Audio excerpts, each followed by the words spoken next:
हिंदू प्रवेश रोकवाक पदक्षेप आसंता 14 तारिख सिंहद्वार जगिबे 2 जन लेखाए प्रतिहारी सेवक पूर्व पारंपरिक भाव में सिंहद्वार प्रतिहारी सेवा नारे रही व्यवस्था आउ सही सेवा को पुनर्जीवित करने प्रतिहारी निजोग श्रीमंदिर प्रशासन को अनुरोध करथिला। आउ श्रीमंदिर परिचालना कमिटी निष्पत्ति क्रमे आसंता काली ठारू एही सेवा आरंभ हेबो बोली निजोगर सभापति राम नारायण गोचिकार सूचना दैछन्ति। तेबे प्रथम पर्यायर सकाळे 2 जन संध्यारे 2 जन प्रतिहारी सेवायत मुतयन हेबे। परवर्ती अवस्था चारि द्वारा प्रतिहारी सेवक जगिबे परिचालना कमिटीर सदस्य माधव महापात्र एनी सूचना दैछन्ति।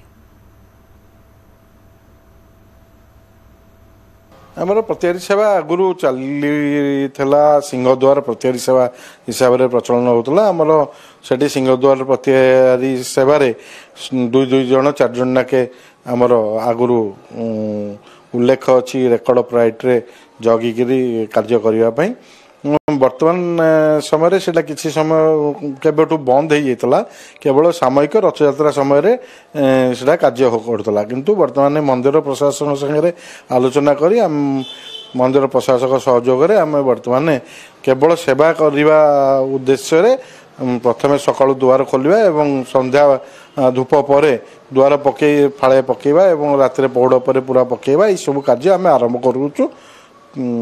या पर प्रशासन संगे आलोचना करी विस्तृत भाव तापाई रूपरेख लिया दर्शन व्यवस्था रे प्रशासक संगे आलोचना हैला पर जहाँ श्रृंखला करने कथा प्रशासक प्रति निजोग सब मिसिकी तार दर्शन व्यवस्था रूपरेख प्रस्तुत हेले सेटा परवर्ती समय व्यवस्था कर।